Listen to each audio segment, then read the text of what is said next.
next on Tapestry, we're heading to Akron, New York, and our first stop is to meet Polla Milligan, who runs Whiskers Senior Dog Sanctuary, where every dog gets a second chance. Everybody's free roaming.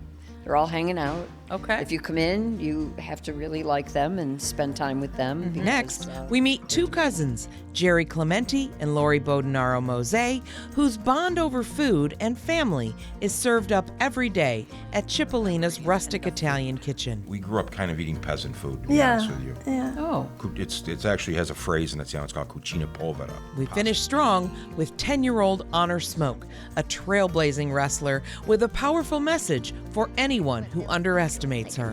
What are your dreams for the future? I want to go to the Olympics for wrestling. That is an amazing goal. Mom, how do you... That's up next on Tapestry, right after this. Compact Science is your gateway to the science of everything in our region. Join host Sarah Jane Gomlick-Green and investigate the geology of Niagara Falls, discover the chemistry in sponge candy, and learn how density affects lake effect snow. Watch Compact Science on the Buffalo Toronto Public Media YouTube channel. From in-depth reporting to musical masterpieces, dramas, and mysteries to local bands, Buffalo Toronto Public Media delivers it all. Stay informed, be inspired, and join us. This is Public Media. Welcome to Tapestry. I'm your host, Lynn Bader.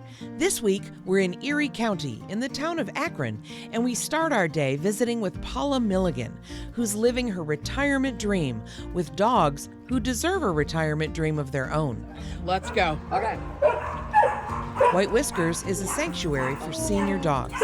I sat down with Polla and many of her furry residents to learn how this dream became a reality. Take me back to the beginning. What inspired you to start White Whiskers? I was working at the SPCA. I saw how many old dogs came in. No one adopted them. They died in the shelter. Oh. And I couldn't stand it, and I said, okay, this is what I'm going to do. I don't know how I'm going to do it, but I'm just going to do it. It was great because we didn't have a facility until about November of last year. Mm-hmm. I mean, we bought this, but we were working on it, so we didn't have dogs or anything. But people believed in it.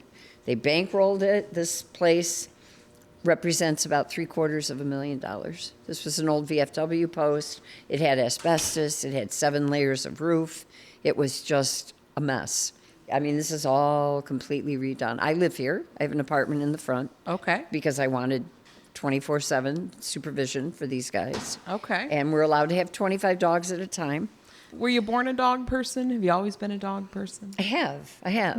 I'm not partial to cats because I am allergic and I've never had a relationship. So, but I mean, I love all animals. I really do. I always have since a little kid. I would bring home strays all the time, and I've always had at least 4 or 5 rescues in my house. Yeah. In fact, I had to buy a house because I was playing the drums, and I had 5 dogs, and nobody really wants to rent to someone playing drums with 5 dogs, so I had to buy a house so I could live somewhere. What were some of the biggest challenges that you faced in making this dream that you had become a reality? I think the biggest one was finding a location. Okay. We bought another place in North Tonawanda, but the neighbors came out against it. And we had already purchased the house, but luckily our contractor had fallen in love with it while he was working on it, so he bought it from us. Hey, Bill, can you help Bailey get on the chair? Sorry. No, that's okay. But we have a dog with hip dysplasia who has a hard time getting up on furniture, so we always needs a helping hand. But So it's technically not a kennel, is it? No, it's a sanctuary. It's a sanctuary. We don't, everybody's free roaming. They're all hanging out. Okay. If you come in, you have to really like them and spend time with them because they're demandy, but it's worth it. Can you tell me about some of the dogs that are here right now? Sure. The one sitting on my lap, this is Biscuit. Biscuit is a graduate of a puppy mill, but he came to us through the Niagara SPCA. We've socialized him to the point where I can do this, where he'll sit on my lap. We have a hospice pup here who was also a puppy mill dog for 10 years. But he came in on November 21st. He was our first dog, and they said that he wouldn't survive it a week with us, and yet he's still here. So There's something about love and care and that kind of thing. His name is Wags because his tail is perpetually wagging. You've said before that senior dogs are often the last to be adopted, if they are at all. How does White Whiskers change that narrative for senior dogs? I think that people believe that senior dogs have no pep, have no personality. They're just gonna, and honestly, I think we're advocates. We're big advocates for senior dogs. We're advocates for all dogs, but particularly seniors and dogs that are also ill, dogs that are three-legged, one-eyed, you name it, you know. Talk to me about a typical day here at White Whiskers. Well, I'm up at about 5. I come out here, I start cleaning, and then volunteers arrive around 7:30, and they start to clean too. And then at 8 o'clock, we start putting dogs in these cubbies here and separating them to eat because nobody eats with anyone else. It's not a good idea. Then cleaning all the way through that still, and cleaning afterwards, letting the dogs out, letting them in. We have this wonderful yard, which is astroturfed and drain tiles underneath, and it's all very, very secure. So they can run around out there, and they love it out there. They'll lie on a day like this. They'll be out there and just hang out. How many volunteers would you say you have? We have 300 people that have gone through our orientation. Honestly, we have maybe 30 to 40 that are very active. Our volunteers are truly our lifeblood. I know that sounds cliche, but they really are. Another thing I do love, and I have to just point this out about this, is that when people are volunteering, they come in, and we have a lot of lonely people. We have a lot of bereaved people. We have people who are going through trauma or anxiety or depression, and they come here and they sit with a dog on their lap, and pretty soon they're communicating without telephones. It's pretty awesome. In the early days, when you were looking at locations in other towns and you were encountering some of those challenges and struggles, you know, what kept you going? Coffee. Good. It's always good. Resolve. I mean, I was like, okay, we got to do this now. We're on a roll. We have to do this. I don't know. I'm pretty stubborn. I don't really take no for an answer very often. You know, I'm just kind of like, I'll blow past that. I don't even hear it. You know, You'll I stick figure my another fingers way in my around. ears. Yeah. Yeah. Like, yeah, okay, I'll just move on, which is what we've done. Yeah. Let's talk a little bit about how you're funded. Okay. Very grassrootsy. A lady who sends us $2 wrapped in a Kleenex every couple of months. I mean, that's the kind of people we're not a big corporate thing. We've had a few corporate gifts, but for the most part, it's just mom and dad writing a little check and somebody coming and handing me dog food and that kind of thing. That's how we've managed. Let's talk about Akron for a minute. Oh, I love Akron. Okay. Tell me why. They welcomed us. I mean, they really did. They welcomed us. Just, it kind of reminds me of Mayberry. You know, like I always wanted that like small town. I've lived in Los Angeles. I've lived in big cities. And I just always wanted to live in that smaller village kind of thing where you actually know your neighbors. And Most of the time, not only are you taking in a dog that is elderly and in its senior years, but they have sometimes a not so great story. yes, very Behind sad it. backstories. All of these guys have. And they would have all been euthanized without us. Wow. Yeah. And now they're living out their days. Yes, they are. However many they have. I mean, our volunteers just come in and they just love them. And Love 'em up. Rick will go up and pick out a dog out of the peanut gallery and hug it and hold it. It's great. I mean, it's perfect. Look at Peanut there asleep on your assistant or I'm not sure what to call it, your gentleman. Sound recordist. Peanut is now fast asleep Yes. on our sound recordist lap. Oh, wait. Uh-oh. Are you waking up? Nope. Heard his name. Just moving his head. It's a very peaceful place to be. I mean, I know this there's is a lot great. of barking and everything, but the energy that I get from the dogs just sitting here is lovely. It's wonderful. It really is. It's wouldn't you say that, guys? Oh, yeah. Thank you for all you're doing Well- for these incredible animals. Just can't believe it that it's actually happened. It's happened. Yeah. It's happened. You made this dream come true, and I wish you years and years and years of success. Thank you so much. White Whiskers will celebrate its grand opening at the end of May, but for the dogs who've already found their way inside, it's been home from the start. Next up, we visit with two cousins who turned a childhood bond over pasta into a beloved restaurant in the heart of Akron, New York, right after this snapshot of Akron history.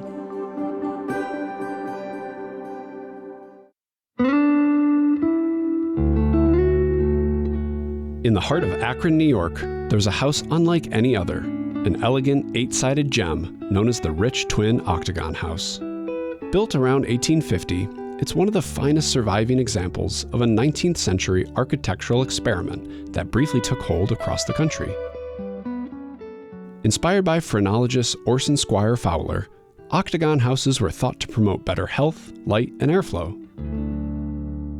Akron's own George Rich took the idea to heart, creating a home with 3 floors, a cupola, and roughly 3,500 square feet of living space.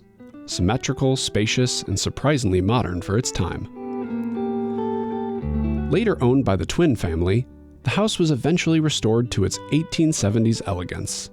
It now serves as a centerpiece of local pride, thanks in large part to the Newstead Historical Society. Today, the Rich Twin House is listed on the National Register of Historic Places, and visitors can tour the interior, complete with period furnishings, quirky details, and yes, 8 perfectly symmetrical sides. Thanks to generations of care, this house isn't just preserved, it's alive with stories of Akron's roots.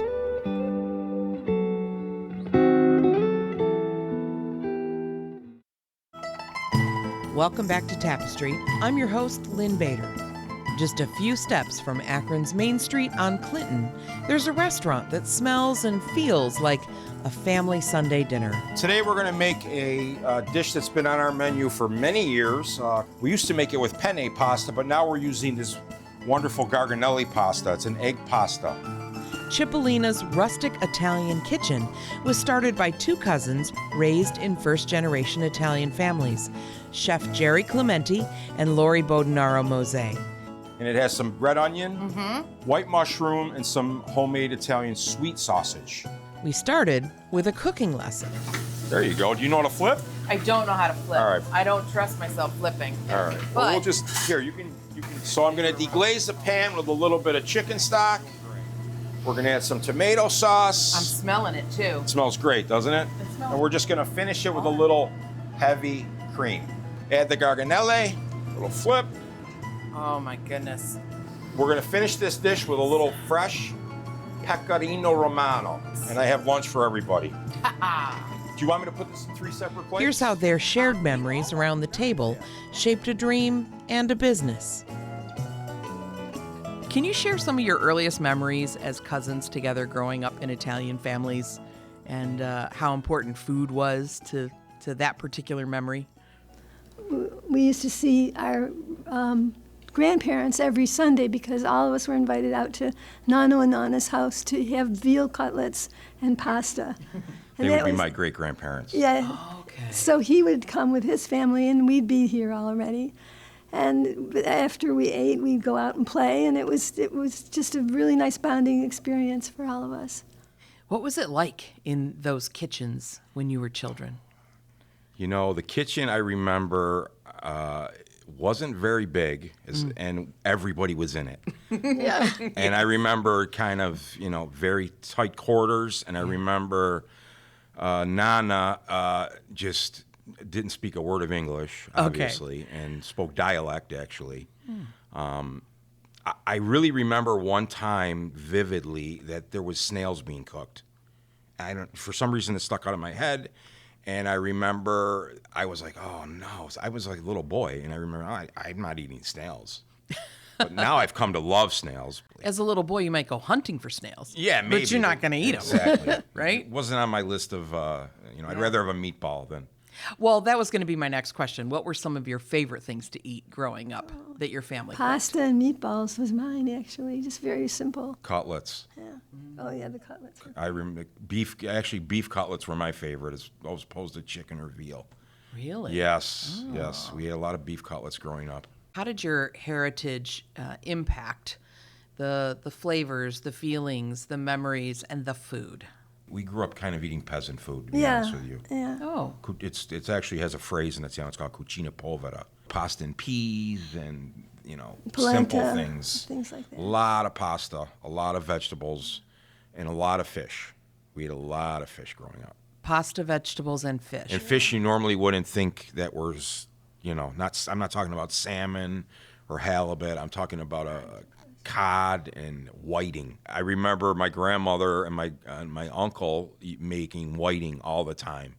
It's actually called merluzzo in Italian, and they would make it with in like a soup with potatoes and onions and parsley and garlic, and it was actually one of the first things that I kind of ate that wasn't a normal 12-year-old boy would eat. Right. And I continue to eat stuff like that to this day. Delicious, Yeah, but very peasantry food. So how did the two of you decide to go into the restaurant business? I had a restaurant before for many years. And it was just after 20 years, it was like time to do something else. And I just happened to come here one day to talk to Laurie. We were talking. I was supposed to open this restaurant, and I said, Jerry, I've got this space, and I can't use it. Had just been diagnosed with Parkinson's, so I wanted to just quit. So I wanted to ask Jerry if he could help me find somebody to buy the business. Instead of that, by the time he walked out, we were opening a restaurant. Well, honestly, Laurie's mom had something to do with that. Okay. She's 102. Okay. Still a pistol. Great lady. One of my favorite people in the world. She said, oh, you're really not doing anything. She's not doing anything. Why don't you just open a restaurant here? She said that to you, didn't she? Yeah, she did. And I was like, Anita, I don't know. And we did it. We didn't even, we did it. And everything came together. It was really beautiful because, the restaurant's it's a great place. Our families come here a lot, or used to come here a lot for dinners. My mother, whenever she has her birthday, the whole family eats here.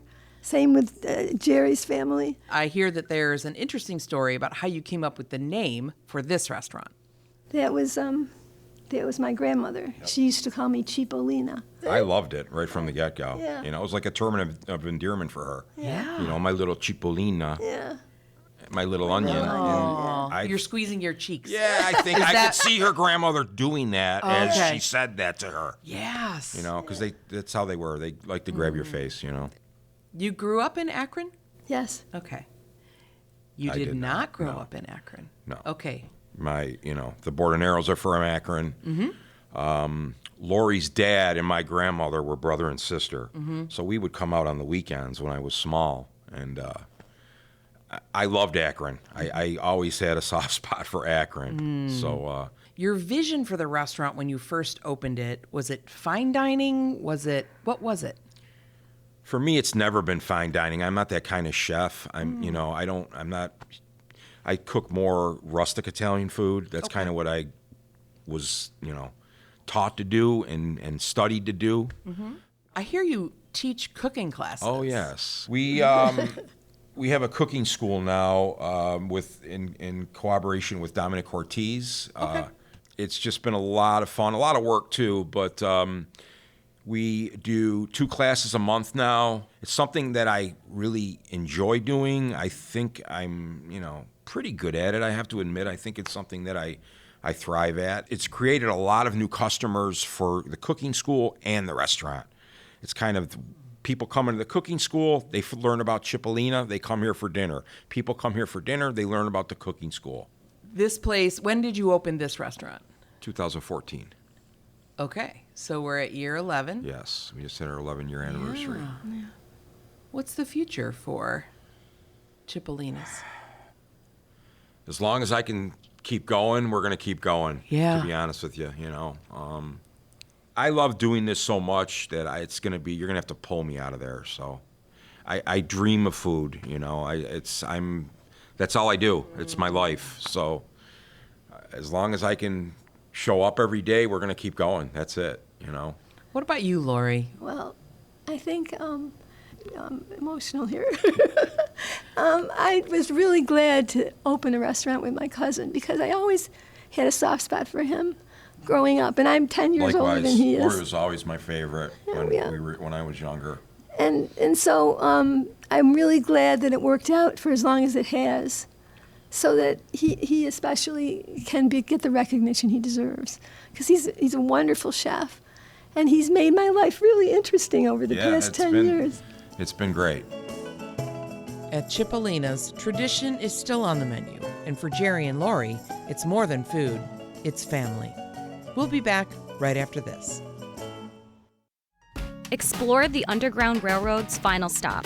Learn about how the Latine workforce organized to overcome discrimination and follow the timeline of immigration in Western New York. So remember, history surrounds you and includes you. Watch Compact History on the Buffalo Toronto Public Media YouTube channel. From your morning commute to quiet evenings at home, Buffalo Toronto Public Media is always there with trusted news, inspiring stories, and timeless music. It's your connection to a world of wonder. This is Public Media. Welcome back to Tapestry. I'm your host, Lynn Bader. We finish our day in Akron at the local wrestling club, where 10-year-old Honor Smoke is making big waves on and off the mat. So go ahead, Honor. You call it out. Shot. Roll. Shot. Beautiful. One more. Shot. She's racked up medals, respect, and a national spotlight. To the post, go. Now turn into her. Good. That way. Yup. Find that half Nelson on the way down. In March of 2025, she became the youngest cover star of Dove's Sports ReIllustrated. Post up. Right. I sat down with Honor and her mom, Brittany, to talk about what it means to be a role model, even when you're still just a kid. Can you talk to me about how you first got involved in wrestling and what made you want to give wrestling a try? I first started wrestling when I was 7, 3 years ago. Me and my sister, we would always wrestle around at home. So one day we thought, why not give wrestling a try? It was pretty fun to me and my sister, so we kept going. Do you like any other sports? Yes, I play soccer, wrestling, basketball, cheerleading. That's enough. Do you remember back when you were first learning how to wrestle, like your first practices? Well, my first practice, it was, I was pretty nervous because I've never done wrestling before other than like with my sisters at home. I didn't expect all the cool moves and all that stuff. Yeah. What's the hardest part when you're on the mat and you're in a match? What's the hardest part for you? The hardest part is probably like when you first start the match and you don't know what they're gonna do. You don't know what they're doing. You don't know how strong they are, what's their like go-to move or like favorite move. But once you like in the second quarter of the match, you kind of know their go-to moves. Like if they like doing the single leg, they're gonna keep doing the single, and you know that they're gonna do that, so you can defend that. But I'm going to guess if they have some favorite moves, so do you. Yeah. Right? What are some of your favorite moves? The 3/4 Nelson. That's like my favorite move. That's the one I always try to once I break them down. So, Brittany, talk to me a little bit about what it felt like as a mom when your daughter says, hey, I really want to try wrestling. I was a little apprehensive at first just because I really had no idea what even wrestling entails.